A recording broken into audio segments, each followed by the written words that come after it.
everybody, welcome back to another episode of Southside Fishing. I'm your host Nick, and today is 2-Minute Tuesday. So what's on this 2-Minute Tuesday? Snell knots, how to tie them, and when I like to use them. So without further ado, let's get that clock rolling and dive down to the table. Okay, so as you see, I'm using a very thick, very memory-filled monofilament here. I'm only using it because it's easier for you guys to see. So I'm coming through the front of that hook, pulling about 6 to 7 inches of line out, folding it back onto itself,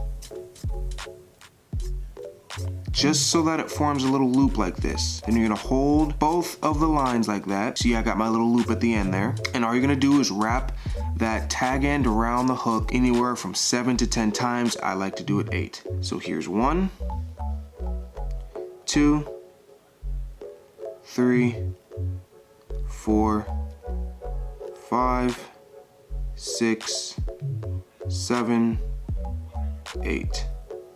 Putting that tag end through that loop, that we were keeping, like so.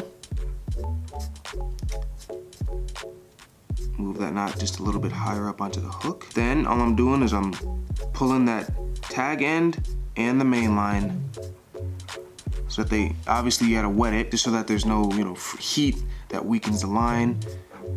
Pulling both of those tight, like that, snipping the tag end, like that, making sure everything's locked down and tight, and there you have your snelled hook.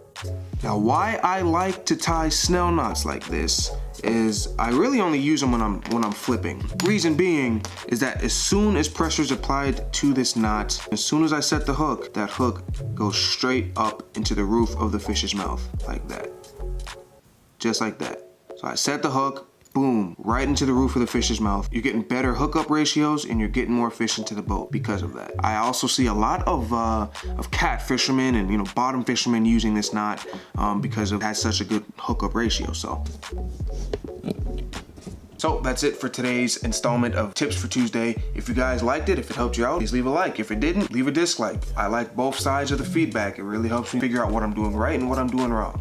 Don't forget to comment and share the video. As soon as we hit 300 subs, I'm giving away some cool stuff. I'm giving away a reel, I'm giving away some line, maybe some baits, some hooks, who knows. Thank you guys for watching, and I will catch you on the next episode of Southside Fishing. See you later.